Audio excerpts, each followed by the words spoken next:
Alors là, les amis, on est dans un lieu chargé d'histoire. On est à Juilly. Juilly, au départ, c'est une abbaye qui va être créée au XIIe siècle à partir d'un endroit un peu miraculeux. Il y a une source qui aurait été découverte par Sainte Geneviève au Ve siècle. Bon, tout ça, c'est un peu la légende. Mais la vérité, c'est qu'au XIIe siècle, on va créer ici une abbaye. On est en pleine réforme grégorienne, en pleine réforme de l'Église. Au Moyen-Âge, les prêtres, les évêques, ils s'étaient un petit peu oubliés. Ils avaient un peu oublié leur fonction de guide spirituel pour devenir un peu des gars qui profitent de leurs charges, de leurs avantages. Ils prennent le pognon, etc. Donc, on fait une réforme et on crée une abbaye à Juilly. C'est au XVIIe siècle que l'abbaye va petit à petit se transformer en collège sous la volonté de Louis XIII qui voulait là encore retrouver de la spiritualité pour notamment les enfants de la noblesse. N'oublions pas qu'on est après les guerres de religion, dans les hautes familles de France, les grandes familles, la noblesse, etc. On s'est converti majoritairement au protestantisme. Ça ne plaît pas à Louis XIII qui, au début du XVIIe siècle, va vouloir rechristianiser littéralement le royaume et donc surtout les enfants de la noblesse. Il crée donc un collège, en particulier pour les pupilles de l'État, c'est-à-dire les enfants des nobles qui sont morts à la guerre, pendant les guerres de religion, etc.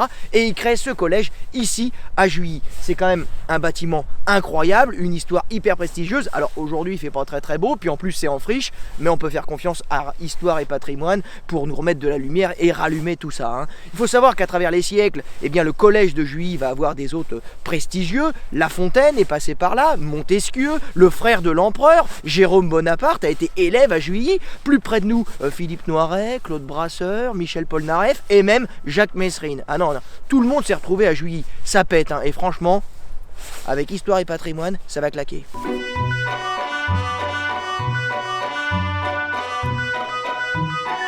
Mais c'est quand même génial de se dire qu'on va habiter à côté des mannes de Sainte Geneviève, quoi. Elle est venue ici au 5e siècle prier, et à partir de ces prières, eh bien, une source a jailli, Juilly était née. Regardez, elle est là, venez voir.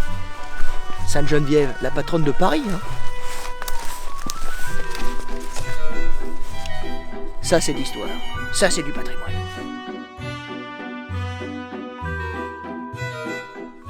Il n'y a pas moyen de passer dans le collège de Juilly sans vous montrer la chapelle, cette chapelle extraordinaire qui date du 19e siècle, qui a été rénovée notamment grâce à l'aide d'un mécène que tout le monde connaît, Viollet-le-Duc, en même temps que la rénovation de Notre-Dame au 19e siècle. C'est une petite fille de Notre-Dame, cette chapelle. Elle est reconstruite à la même période. D'ailleurs, regardez, Viollet-le-Duc, il figure, hein, voilà, parmi les bienfaiteurs de Juilly, il est là, Viollet-le-Duc. Ah non, ouais. On n'est pas tout seul à Juilly. Il y a beaucoup de choses à voir dans le collège de Juilly, hein. C'est vraiment un bâtiment qui a conservé des tas de vestiges historiques incroyables. Ici, par exemple, je suis dans la salle de réception des oratoriens, hein, une salle du XVIIIe siècle. Elle est très belle avec, regardez, les peintures du XVIIIe, notamment un portrait du cardinal de Bérulle, qui est le fondateur des oratoriens. Oui, il ne faut pas que vous oubliez que le collège de Juilly, voulu par Louis XIII au départ, c'est donc un collège royal, hein, pour retrouver la fidélité au roi après les guerres de religion, mais aussi la spiritualité catholique, hein. On va réenseigner la bonne foi catholique aux enfants de la noblesse, surtout aux orphelins des enfants qui sont morts pendant les guerres, pour qu'ils retrouvent un peu le chemin de la spiritualité, celle des catholiques et la fidélité au roi. C'est très beau. Autour de moi, il y a vraiment des peintures magnifiques du 18e qui racontent l'histoire de Juilly. C'est vraiment très très beau, c'est vraiment sublime, c'est très très très enrichissant. Et on a surtout la chance d'avoir Axel, qui elle est, vous êtes directrice un petit peu du programme de Juilly. Donc oui, c'est grâce à vous si finalement ce bâtiment va être sauvé de l'oubli et surtout de la destruction, parce que je crois que ce que vous proposez, c'est vraiment le programme de la dernière chance pour les lieux, quoi. Tout à fait. L'objectif, c'est de redonner à cette Académie royale, à ces bâtiments du XVIIIe siècle qui aujourd'hui sont dans un état d'abandon un peu avancé, de leur redonner toutes leurs caractéristiques fabuleuses du XVIIIe siècle. On a vu les toitures, on a vu les escaliers, on a vu ces majestueux couloirs, mais ces volumes qui sont absolument splendides vont être réhabilités en appartements. L'objectif, c'est que des jeunes, des nouveaux habitants puissent venir ici habiter à Juilly, un territoire qui est extrêmement solide, extrêmement intéressant économiquement, au cœur de l'Île-de-France. On est tout près de Roissy, franchement, ouais, c'est un lieu... Et donc dans un bassin d'emploi très intéressant.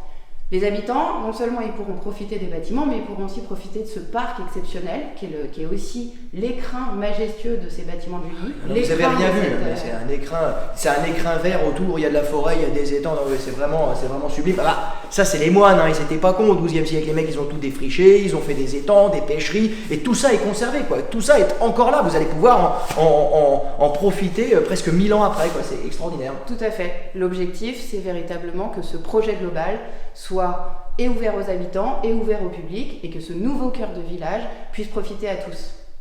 Franchement, moi je dis merci Histoire et Patrimoine. Bravo les gars, bravo, franchement. Chaussée aux moines.